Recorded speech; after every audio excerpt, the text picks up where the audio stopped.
So Tisha, how do your pieces relate to the theme? In my project, I looked at a lot of intertwining structures and like the vines and the form of the vines, and I also looked at flames and like the abstract nature of the form of flames. So these pieces are reflective of this, and they were from my first project, where I looked at nature and focusing particularly on intertwining structures. This piece, I looked at how if we looked at nature as, if we saw nature differently, perhaps as with human characteristics, would we treat it the way that we do today, as in deforestation and the way that we poison nature, we cut it down, we still treat it in the same way, hence why I contrasted it with flesh, like drawing flesh, painting some of the leaves with flesh tones, and also having the face on there as well. This piece is very much the same, that similar concept of man's relationship with nature and challenging how we should protect the natural environment.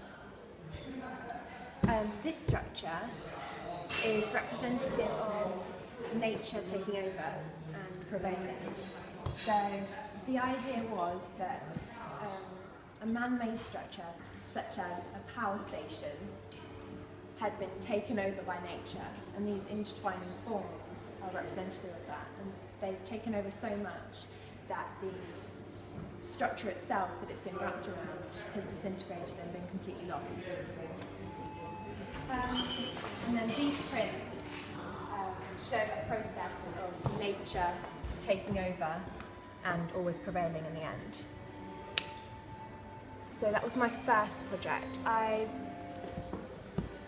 done some plaster work before, but this is the first time I'd attempted to do plaster in this way. I dipped pieces of fabric into the plaster and then moulded them around a large pole,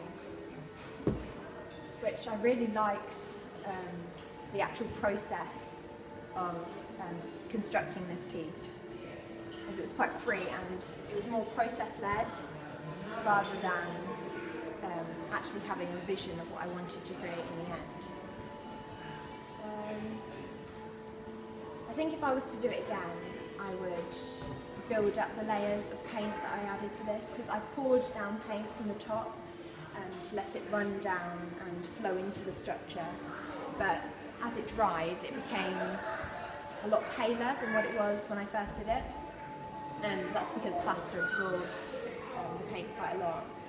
So I think if I were to do it again, I'd either mix in a dye to the plaster before I dipped in fabrics, or I would build up layers more so like what I did in this plaster one, which I actually left to soak for some time as well.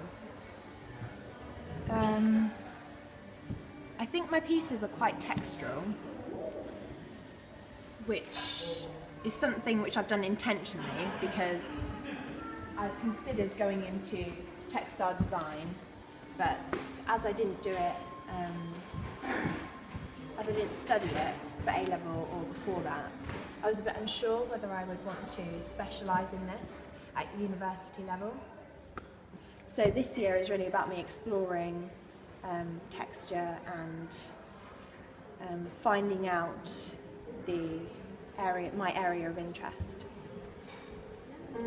This piece was unrelated to this other project, and it was an illustration of this poem, Naz Saga. I focused on the imagery that was in the text, how blood rains from this cloudy web, and it also has like an underlying theme of weaving throughout the extract. So it says, on the broad loom of slaughter, and it talks about the web of man and also how the warp is made of human entrails. So that's why I chose these colours going down for the warp. And also with crimson, the Valkyrie, it talks about the Valkyries will cross with crimson weft. So this piece is very much process-led, so as I was creating the piece, I had a general idea of what I wanted to create, but I sort of let the process guide me through and chose the colours and the textures as I was going through, whilst having the text in front of me for inspiration.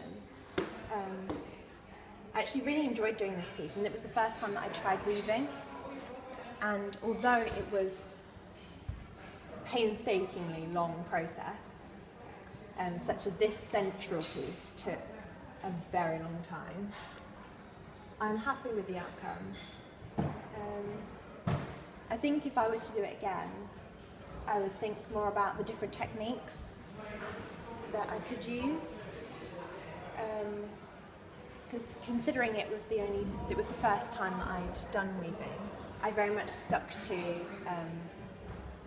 going above one thread and below the other and doing it that way.